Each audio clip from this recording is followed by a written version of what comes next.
साई मराठी ह्या चॅनलमध्ये तुमचे अगदी मनपूर्वक स्वागत करते।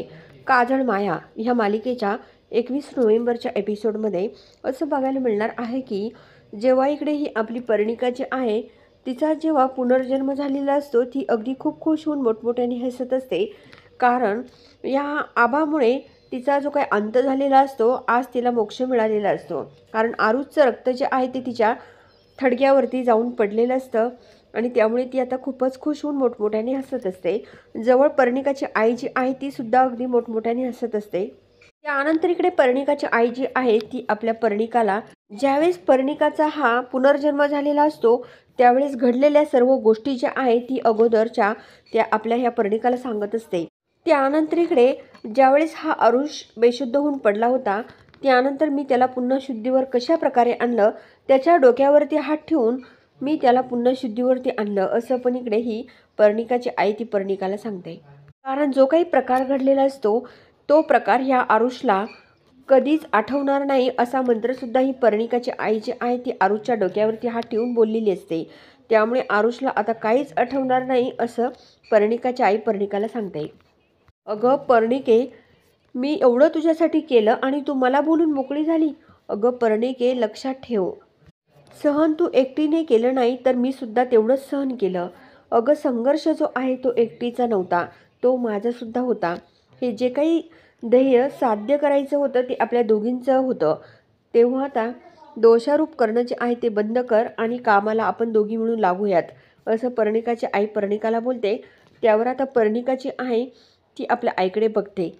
त्यानंतर इकडे पर्णिकाची आई बोलते की आपल्या समोर ती आभा ही मुलगी कोण आहे ते आपल्याला शोधून काढायचं आहे आणि त्याचबरोबर तुला आरुषवरती नजरसुद्धा ठेवावी लागणार आहे। त्याला अजिबात दुर्लक्ष करता कामा नये, समजलंस का तुला? तेव्हा पर्णिका बोलते की ह्यावेळी मला वेळ अजिबात घालवायचाच नाही। लवकरच आरुषमधली जी काही दानवी शक्ती आहे आमचा संग होऊन मी मुलीला जन्म देणार आहे। असं ह्या चेटकीन वंशाला वाढवायचे आणि मग मी अमर होणार असं ही चेटकीन जी आहे पर्णिका ती आता आपल्या ह्या आईसमोर बोलते आणि खूप मोठमोठ्याने हसत असते। यासाठी आरुषचा बळी जाणं हे खूप अनिवार्य आहे असं पण इकडे ही चेटकीन आपल्या मनाशी बोलते आणि दोघी जणी खूपच मोठमोठ्याने हसत असतात। बघा मित्रांनो, चेटकिनी ज्या आहेत त्या इतक्या काही मोठमोठ्याने हसत असतात। दुसरीकडे आपले आप्पा जे असतात ते इकडे घरामध्ये असतात। आपल्या खिशामधून एक व्हाईट मण्यांची माळ जी आहे ती काढतात, त्यांचं दर्शन घेतात। इकडे आप्पा आपल्या मनाशी बोलते की ती आली आहे त्याच्या आयुष्यात आणि त्याला अजिबात ती खपत नाहीये। खूप मोठा कर होऊ शकतो, त्यामुळे सावध व्हायला हवं आणि आपणही त्याला सावधच करायला पाहिजे असं पण इकडे हे आप्पा जे आहे ते मनाशी बोलत असतात। असं बघायला मिळतं की इकडे आरुष जो आहे तो इकडे लायब्ररीमध्ये बसलेला असतो आणि तो ह्या पर्णिकाचं चित्र अगदी छान प्रकारे जशी पर्णिका आहे तसं काढत असतो। त्यानंतर आभा जी आहे ती बोलते की काय मग सर, काढलं की काय स्केच?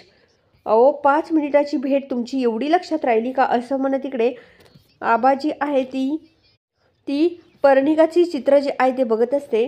ती बोलते की अरे आरुष, आपली 22 वर्षांची भेट आहे, कधीच माझं चित्र काढलं नाही आणि तिचं चित्र 5 मिनिटाच्या भेटीतच काढलं असं पण इकडे आबा जी आहे ती बोलत असते। इकडे आबा बोलते की अरे ती मुलगी जर ह्या चित्रात जशी तू काढली तशी जर असेल ना तर ती खूप सुंदर असणार आहे दिसायला असं पण जेव्हा आबाही बोलते तेव्हा इकडे आरुष बोलतो की आहेच ती मुलगी खूप सुंदर दिसायला असं आरुष आपल्या मनाशी बोलतो आणि त्याला पुन्हा ती पर्णिका समोर दिसू लागते।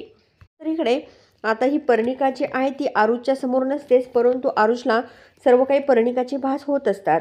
ही पर्णिका जी आहे ती अगदी आपल्या समोर उभी आहे असं या आरुषच्या मनाला वाटू लागतं आणि आबा जी आहे आबासुद्धा या मुलीकडे बघत असते। कारण मित्रांनो, आता ह्या आभाला ही पर्णिका चांगलीच ओळखत असते बरं का।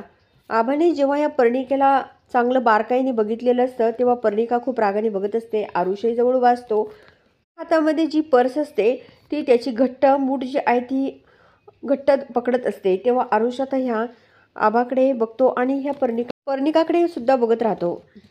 आबा जी आहे आबा आता पर्णिकाच्या जवळ जाऊ लागते तेव्हा पर्णिकाला तिच्या आईचं बोलणं आठवतं। ती लगेच बोलते की जेव्हा आई मला बोलली होती की ती मुलगी जी आहे ती आभा नक्की आहे की एकदा हे शोधून बघावं लागेल। नंतर इकडे ही पर्णिका जी आहे ती या आबासमोर जाते. आबा तिला बोलते की मी तुला ओळखले बरं का. इकडे आता ही पर्णिका जी आहे ती समोर उभी असते. आबा तिच्या समोर जाते. पर्णिका जी आहे ती आपले दोन्ही हात जे आहे ना ते थोडेसे साईडला पकडते आणि हाताची बोटं जी आहे ती अगदी ताठ करत असते. आबा जी आहे ती आरुषला बोलते की आरुष ही तीच मुलगी आहे बरं का. तिकडे आबा जी आहे ती अगदी मोठमोठ्याने हसते आणि आरुष जो आहे तो या पर्णिकाकडे बघतो. त्यानंतर इकडे आबा लगेच त्या मुलीला बोलते की आता अगं आरुष सर तुझ्या बाबतीतच बोलत होते.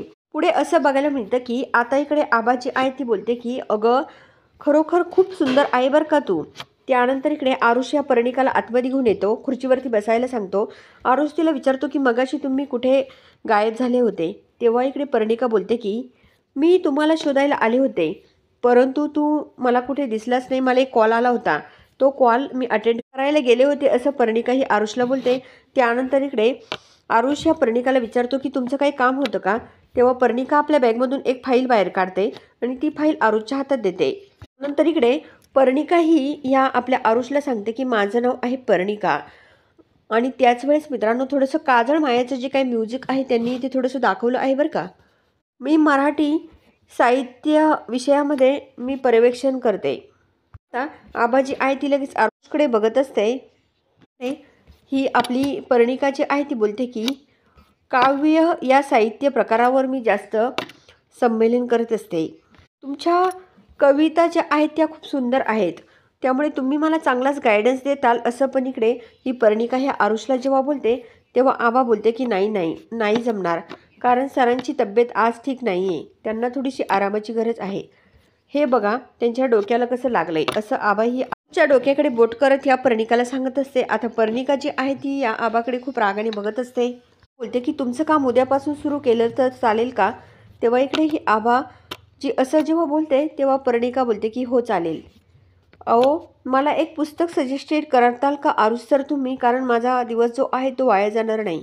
तेव्हा इकडे आरुष लगेच बोलतो की ठीक आहे देतो मी तुम्हाला पुस्तक. आता आरुष आबाला मला जी काही पुस्तकं द्यायची असतात ती नावं सांगत असतो. तेव्हा इकडे आबा जी आहे ती आतमध्ये लायब्ररीत जाते आणि खरोखर खूप सुंदर मुलगी आहे असं या आरुषला खुणावून ती सांगत असते. तर पर्णिका जी आहे ती आरुषकडे बघते.